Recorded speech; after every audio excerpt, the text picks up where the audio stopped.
Meet PitchDB, the ultimate platform for speakers looking to make their mark on podcasts, conferences, and media outlets. PitchDB provides access to over 3 million platforms, ensuring you find the perfect avenue for your message.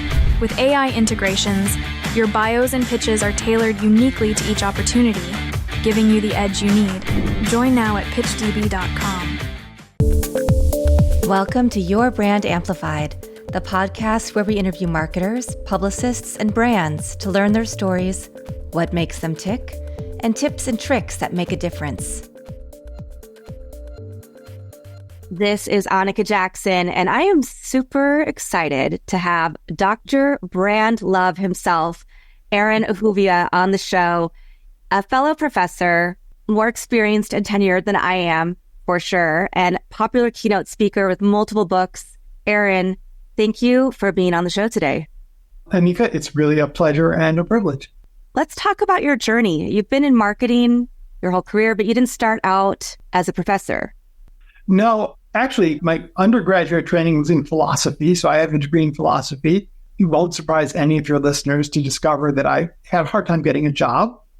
And post-graduation, I was interested in workplace democracy. Companies are owned by the employees, and ended up getting a job at a finance firm that did that, set up those sorts of companies, and found myself in business school, and then from business school into the PhD program in marketing, and really found that marketing was my home. I've always been very interested in the field. And so I've done a lot of different stuff there. And I'm sure a lot of people think it's sort of oddball stuff that I've been doing, but a bunch of it's really caught on, and it's proved to be very, very practical and effective for businesses. Before we get into that, first of all, my dad was a philosophy professor. So, oh, fantastic. I grew up sitting in the back of the car and thinking, now, what would Nietzsche do in this situation? Or Plato would say. So I know it probably sounds like it's disconnected, but I also feel that it's so connected to marketing, because you are really thinking about the psychology of how people act and what they do and what construct what lens they're looking at things through. Probably the most helpful thing about a philosophy training is that you absolutely must get over your own feelings and point of view and learn to look at an issue from a number of different perspectives. So if you turn in a paper and it's just like you're venting, that's an F right there. You've got to be able to say, look, I might look at it this way, but somebody else would see it this way, and somebody else would see it this way. It turns out marketing is incredibly related to that, because marketing is about understanding how your customer sees the world, sees their own life, sees your product, your brand, the competition. And that's usually very, very different from the way you yourself see things. And one of the things that people have the hardest time with, and that when I'm teaching, I emphasize to a great degree, is sort of getting over yourself a little bit and trying to see the world from other people's perspectives, which is easier said than done. And that's the work that I do in my agency life is a lot of that, right? You don't just look at the demographics, you look at the psychographics. And for that company, it's particularly for adult education, workforce development. And so there are many different factors that play into those things. But I think when it does come to larger brands, a lot of times people build things and just expect people to show up because they are like, this is a brilliant idea. So can you talk to us a little bit about how you developed this, your strategies and this theory of brand love and what that really means? And this is a multi-part question, how you've implemented it across major brands that we've all heard of. Yeah, so a good story. Let's start at the beginning. It's a good place. So it's a good place to start.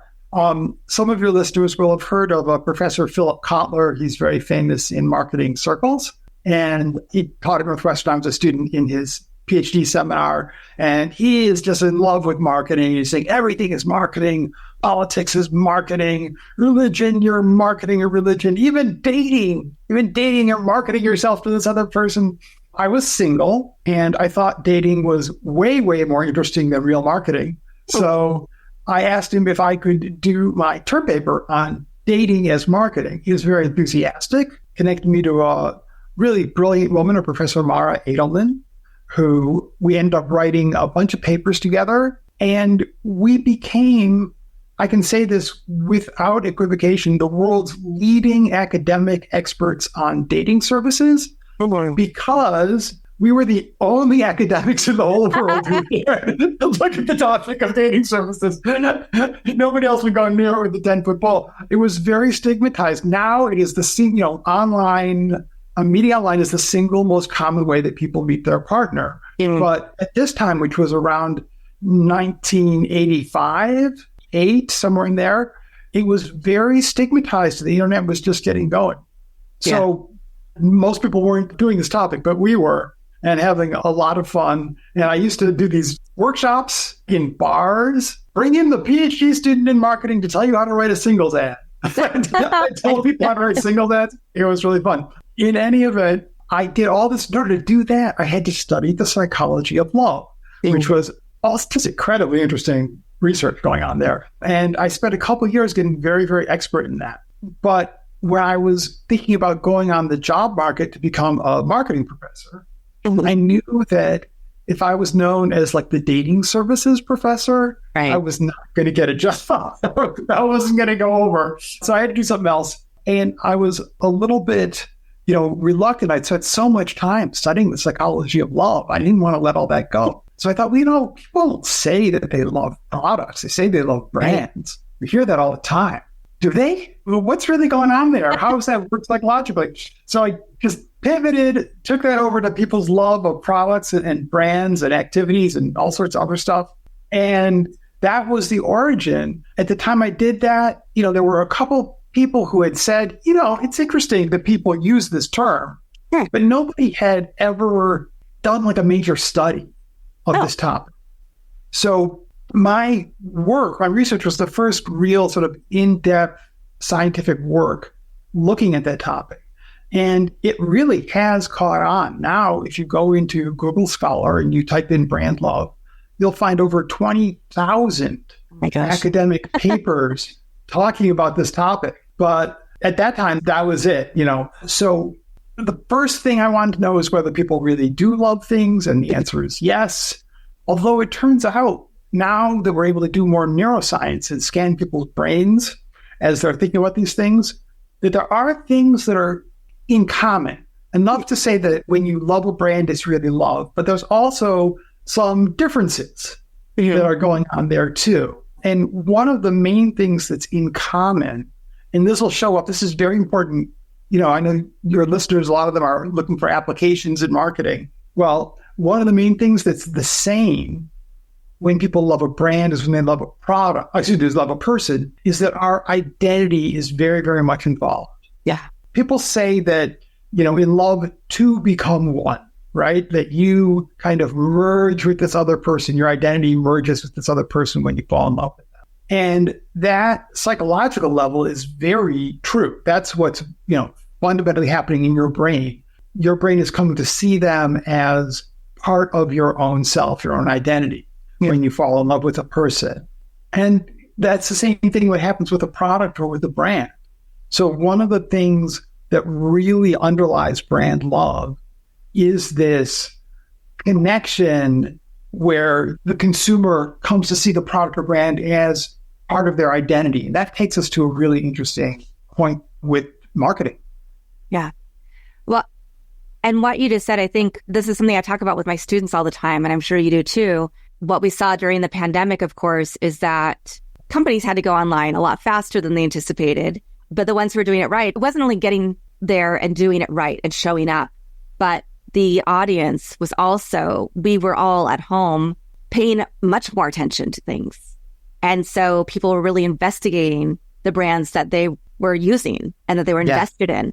And so now we hear this a lot, right, from our students, and we see it in the market that people really do want to know that brands, for the most part, have the same ethos as them, that it's something they can stand behind or stand with, and that they're not going to see the missteps of, you think of like the Pepsi commercial that happened during Black Lives Matter protest, and or you think of different things like that. And maybe there are a few things that they'll say, well, I really like this one sandwich, so I don't care what the politics of the owners are.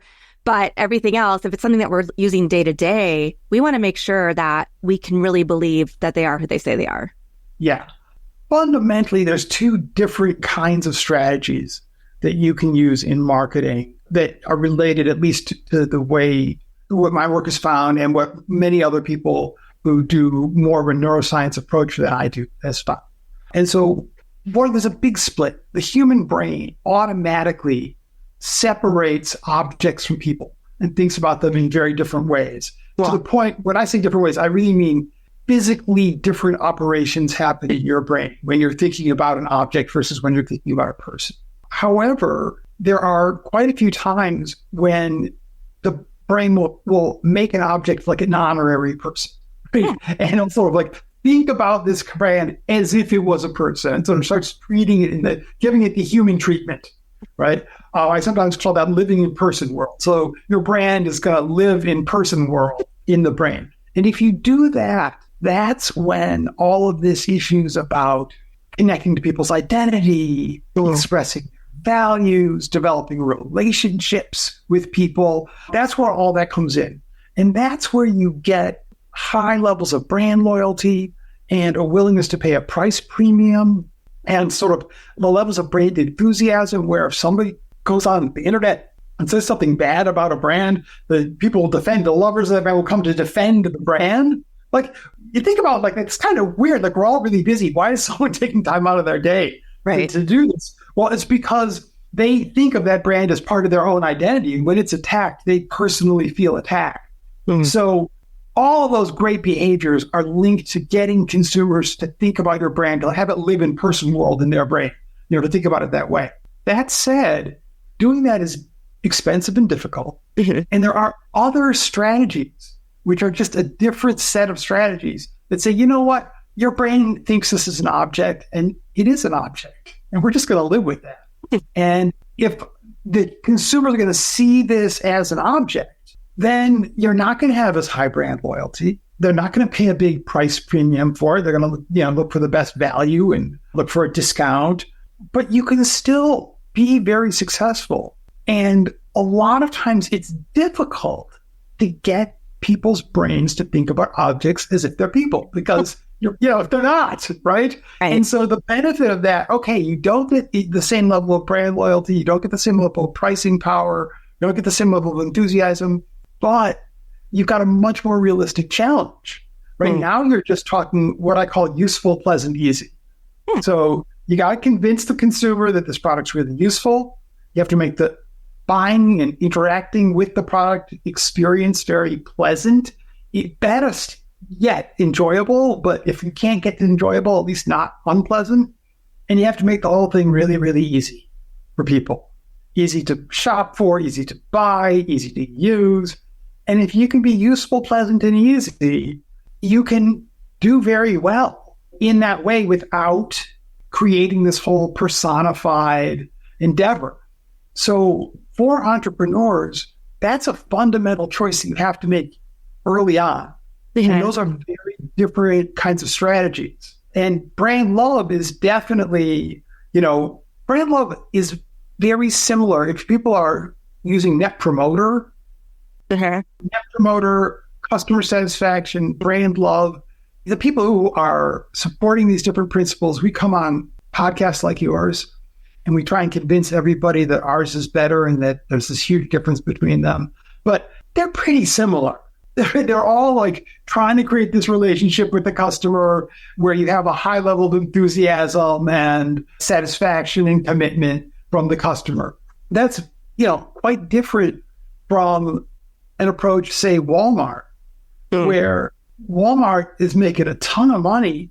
And there are people who love Walmart. There are people with Walmart tattooed on their arm. I'm not saying that nobody loves Walmart. There are people who do. Absolutely.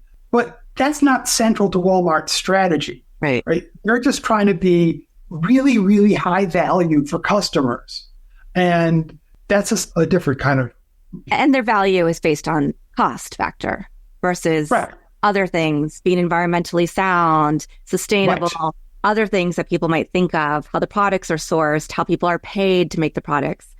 So a lot of times when we're taking clients through marketing and branding, we talk about customer personas and we talk about brand personality and tone and how you speak to your customers and making sure you're really mapping to this one or two avatars to start with.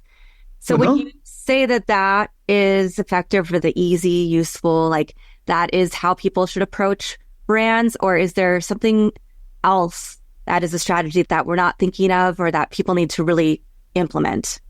That's not a bad thing in any marketing strategy, right? Having some sort of a coherent brand image and brand message and sticking with that is a good idea no matter who you are. And if you're trying for just sort of useful, pleasant, and easy, that personality is going to be very simple and it's going to be a least common denominator personality. It's going to be helpful and cheerful and nice. Good, right? Trustworthy, helpful, cheerful, nice. That's it. It's not going to take stands on political issues. It's not going to have moral views on the world, right? Interestingly, I used Walmart as an example, but Walmart is interesting because this may surprise some of your listeners, but Walmart has done more to reduce waste, help the environment than many, many other companies. It's built in, they see it as a cost-saving measure, but they get rid of all kinds of excess packaging, excess shipping. They just, cut all that stuff to the bone, and they've actually done a tremendous amount that's environmentally very good. Wow. However, no one thinks of that, and they don't brag about it, and they're not trying to do it. They don't want to go into your politics at all. That's not their business, right? So, but, and their symbol, like the Walmart avatar, if you recall, at least it was a couple of years ago, and last I checked, it was the smiling circle. Yeah. It was like a smiley face. Yeah. It could not be more simple and bland than a smiley face. Exactly. Right. Opposite Patagonia. Patagonia, perfect example of a completely different approach. Right. Very political, very on message all the time, very committed. And as a result, people pay a huge price premium for Patagonia. I have heard people refer to it as Patagucci. Right. Just given the price premium that they're able to get for their products. And people are passionate about it and loyal to it in this really intense way. So that's also a very good strategy. So if you are a mission-driven brand, if you are going out there and you're saying, I want to make money, but I also want to do good in the world, in that kind of a situation, you're going to be looking at a brand love strategy, right? And again, you don't have to call brand love, you can call customer satisfaction, you can call it net promoter. These are all the same. People talk about super fans now as a term. We want to generate super fans. These are all like a family of closely related ideas. But that's the strategy you're going to go for. And to do that, you are going to have to get the consumers to start thinking about your product as a person. And I can talk about a number of different ways to do that. I would love to hear that. Yeah. Yeah. So the first way that you get people to think about your product as a person is through anthropomorphism. Anthropomorphism is a very long word for simply means that, the product that looks like a person, it sounds like a person, it acts like a person. So cars, the front of the car, it looks like a face. The headlights look like eyes. People name their cars. That anthropomorphizes the car. It makes them think of it more as a person. I've done some research showing that anthropomorphizing products leads consumers to love them more and has a lot of benefits. And that's really catching on. You're seeing industry, a lot of products now, much more than used to be, where the product itself, even if it isn't inherently like this, like I've got this scrubby sponge, which is done used to clean the dishes. Yeah. It's just a sponge. It could be any shape they want it to be. It's a circle with a smiley face cut into it. Right. Yeah. So and there's even the things that you can put on the side of your sink that it sticks onto. Yeah. Yeah.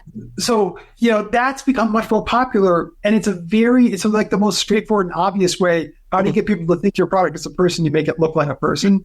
Now, I should specify or clarify that your brain makes this decision about whether something is a product or an object or a person. It makes it two different times in two totally different ways. So it makes the decision consciously, and separately, it makes the decision unconsciously. And so you look at the scrubby sponge with the smiley face in it.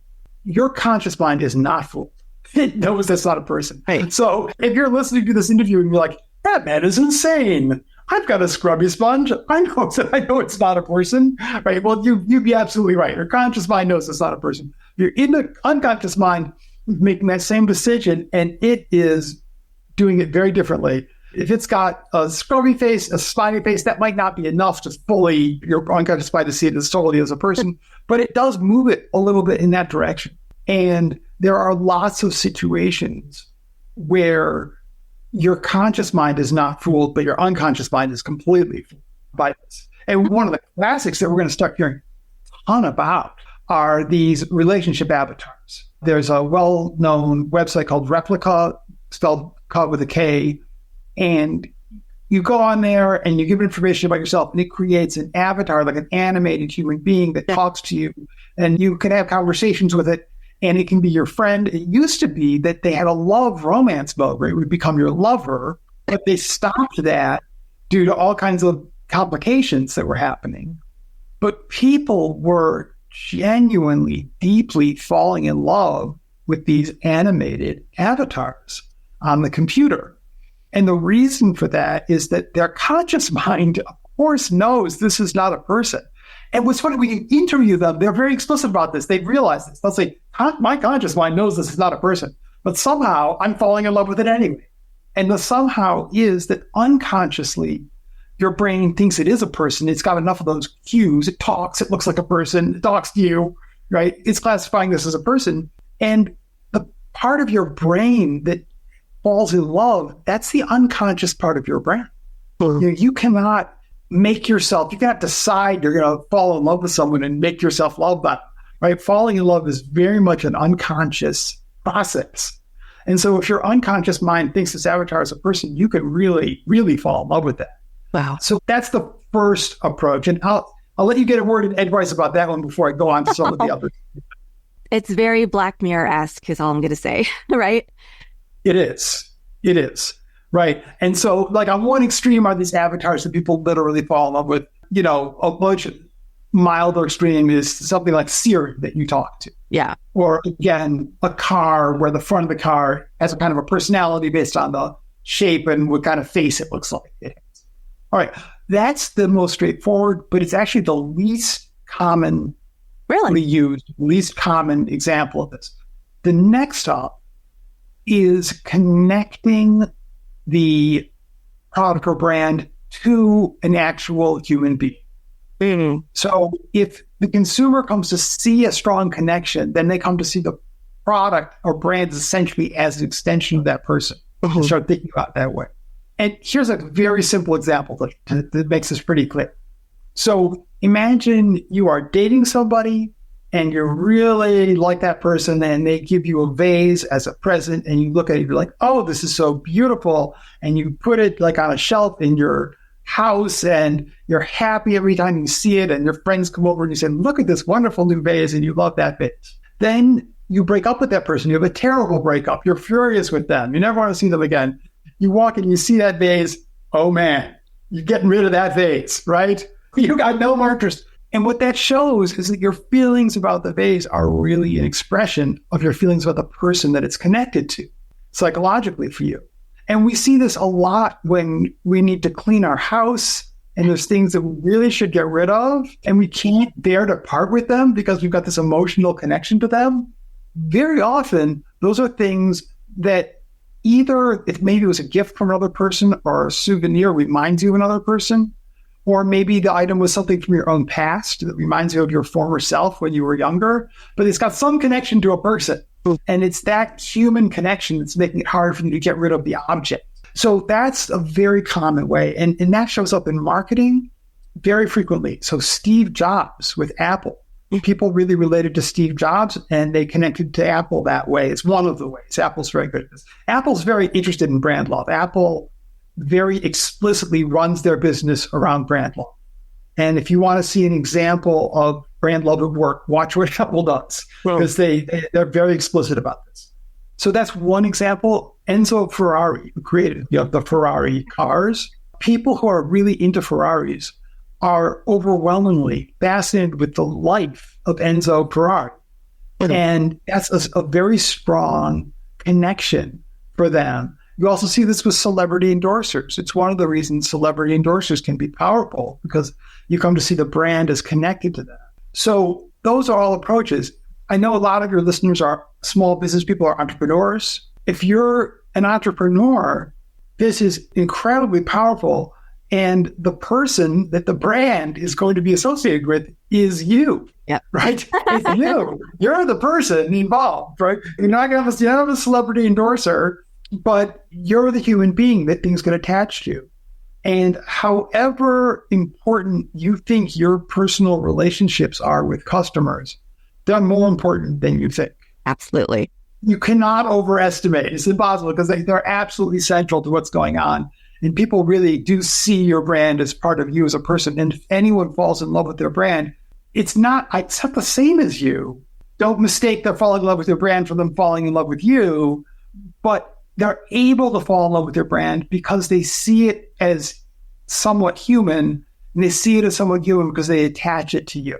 And we see this when, it can sometimes be a problem. Like if you own a hair salon, people get very attached to the person who's doing their hair.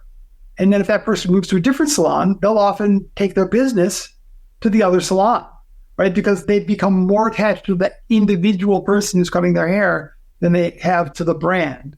So that just shows how strong these sort of personal connections can be. And you've answered a few things that I was going to tee up. So this is perfect, because that was my next thought is I think about all of the companies where people want to retire from their businesses, from their small, very successful businesses, or the nonprofit world. We see a lot of issues with that. People who are the founder, and everybody who loves that nonprofit is so attached to the founder that whether it's a for-profit or a nonprofit, right? That when that person leaves, it doesn't matter who they put in place. It's just not the same. And the customers and clients don't necessarily want to keep donating or keep working with that agency or whatever the case may be. So how does somebody create brand love and this brand loyalty, but also make sure that they are set up for that longevity if that is one of their goals? That's a really good question. That's a very hard question. What sometimes companies can do, and this may or may not be the founder's vision, is the founder can kind of stay on as a figurehead and semi-retire, right. Let most of the work go to someone else. And in situations where I've been in that sort of situation, I've actually personally enjoyed that, because now all the bad work goes to somebody else. All you have to do is, you just have to wave to people and show off and give talks. And that's, a lot of the more pleasant kinds of aspects of the job. So that's one possibility, to sort of stay connected. Another possibility is to do some sort of a handoff that takes place over time. Mm-hmm. So instead of, I created this nonprofit, it's 100% me until July 21st. And from that point on, it's this other person going to sort of have a gradual transition where you start doing things together. You start meeting with people together, and they get to know this other person, and that sort of hands off. I mean, this is one of the things that I advise to companies. This tends to be for companies that have customers who are spending more money, like a lot of money with them. This is a little bit on the expensive side to do this. But often a company will have a situation where you can phone in and ask questions, and you just get the next available operator. Okay. But if you are a client who's going to spend a good deal of money over time, trying to have a support team that is dedicated to a couple of different clients, and have the same people get to know that client, get to know their needs, their issues, and develop a relationship with that client. And you can do that with just one person, but the danger there is that that person leaves, they take a lot of that knowledge with them, and they take the relationship with them. Yeah. But if you have a group of, say, 2 or maybe 3 people that are on a team, one of them can leave, the relationship shifts to the other 2 people who already have those social connections, and then you can hire in another person, and then they'll sort of absorb things. So that kind of a gradual transition is one way to handle that. Nice. I do want to talk about your books, which for those who are watching the episode can see them. Sure. So yeah, Dr. Aaron Ahuvia, please tell us, can somebody read your books and find out more if they can't go to University of Michigan in person? Any listener who is around Ann Arbor or Dearborn, where I teach on the Dearborn campus, who wants to discuss these issues, I'm genuinely offering. I'd be happy to talk to anybody. However, if you want to read the book, the current book is called The Things We Love. And for those of you who are on video, you can see it here. So The Things We Love and How Our Passions Connect Us and Make Us Who We Are. And it lays out a lot of the issues I'm talking about here. It's not a managerial book. It's not teaching you how to do marketing. It's teaching you the underlying psychology behind brand love, but also, why people love music, why they love food, why people love dancing, all kinds of different sports, things that people love. And in that way, readers have told me they found it really fun. They could find themselves in it. They learned a lot about themselves. The goal was to have something that would help you with your business because you understand consumer psychology. But, when you pick up a book, you spend enough time working on your business. Don't you want something that's fun to read? Yes, absolutely. And then it teaches you a little bit about yourself beyond your business. So that's the attempt with that book at least. So it's called The Things We Love, Our Passions Connect Us and Make Us Who We Are. Fantastic. And you can get it anywhere, any major bookstore on the online. Yeah, well, would you like us to link to a website or to any specific platform? Sure. I'd love to do speaking, and I've got a website that you can link to called Dr. Brand Love, all one word. So Dr. Brand Love, or you could spell out doctor. It should get you there either way. And that has information about me as a speaker, and it's a great way to connect. And I'd love to hear from you through that website as well. Fantastic. Well, you've given so much tangible information to me and to our listeners today on just different approaches to take. I did want to ask, because you said that if somebody is going to look at a brand as a person, that is a much more time-intensive and costly process. Yes. Can you talk to us a little bit more about that? Yeah. So the 3 basic strategies for doing that. Yeah. It doesn't matter. All these strategies have some things in common. You've got to have a really good product. You've got to give good service. You have to have value for money, all that kind of basic stuff. And same with marketing. You have to have brand awareness and recognition. All the fundamentals of marketing are the same at one level. But then you're pumping it up. If you want them to start looking at it as a person, you can either some combination of anthropomorphism, right? Or just connecting it in their mind to a human being. You yourself, the brand owner or an endorser or people who work there, characters in the advertising, making some sort of a human connection with it. And then the third way, which I mentioned earlier, is to get consumers to see it as part of themselves, part of their own identity. So when it expresses their values or when it has some sort of a connection, like it's from a certain place. Oh, I'm from Ann Arbor. And Zingerman's and this restaurant that's very much associated with Ann Arbor. And so I see Zingerman's as, part of my extended sort of sense of identity in that way. Any one of those 3 approaches, and hopefully some combination of all of them, help get the brain to start thinking about it in these more human ways. And it's a great approach, but it does have some dangers. It doesn't guarantee love. Think about it, all the people that you know. You don't love all of them. Right. So, and you're thinking about all of them as if they're people. And if you do this and your product isn't good, you can have a very bad reaction. People actually get more angry at a product that is performing poorly. If they see it as just an object, then, well, it's just a malfunctioning product. But if they see it as a person, then it's an asshole. I mean, it's just this bad person out there who's out to get them. They get much more angry in those situations. So it's got to be a good product. But if you can combine very high quality product, a connection to people's values, and an enjoyable experience, enjoyability is also a difference. If your product lends itself to something that's enjoyable, it's a lot easier to create brand love. So if your product is something that's just very, very functional and doesn't have that sort of hedonic enjoyment, fun aspect to it, it's oftentimes better just to say, all right, people are going to be an object. I want this to be useful, pleasant, and easy, and focus a lot on distribution and a lot of reminder advertising and kind of plow ahead that way. Fantastic. Well, thank you. I really appreciate that you've shared your knowledge with us, your book, and just different things and ways for people to think about approaching their businesses, particularly if they are thinking about a rebrand. They're maybe stuck in a cycle of, okay, we got here, but we can't take it to the next level. How do we do that? Or starting a new business. I think all of these approaches are really important to think through and think about what's going to work for each of you who are listening or watching and how you can combine them, as Dr. Erin Ahuvia said. So I got your last name in there 3 times. You very much, Anne. Of course. And of course, we'll link to your website. People can find out more about you. I always like to ask if you have a favorite quote, mantra, or some final words of wisdom you'd like to leave with us today. Yeah, I have so many, but the one that pops into my head at this moment is the lazy person works twice as hard. And it is a cliche, but it is so true. And it comes into my head because it's something that I wrestle with sometimes. I like to be smart. I like to find a smart, clever way to do something that's going to make it easier. And sometimes the easier way to do things is just to do them. But it also speaks a lot to planning. I think the reason the lazy person works twice as hard most of the time is they don't really plan appropriately. They're lazy in the planning. And then because they're lazy in the short term, they work much harder in the long term.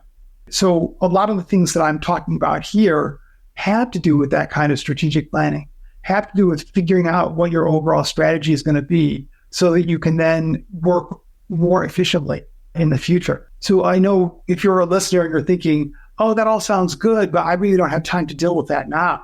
I assure you, however busy you are now, you'll be that busy later as well. And if you can spend some time working out these sorts of decisions early, it will benefit you because then the work you put in will be well placed. Fantastic. Well, I really enjoyed our conversation. And again, thank you for being here with us today. Thank you to everybody who's watching or listening. Don't forget to leave us a rating, review, follow, subscribe, so that we can keep delivering more amazing content to you and to other entrepreneurs who need to find their way here to learn from my experts on their journey. Want more? Check out amplifywithannika.com or follow me on socials at amplifywithannika.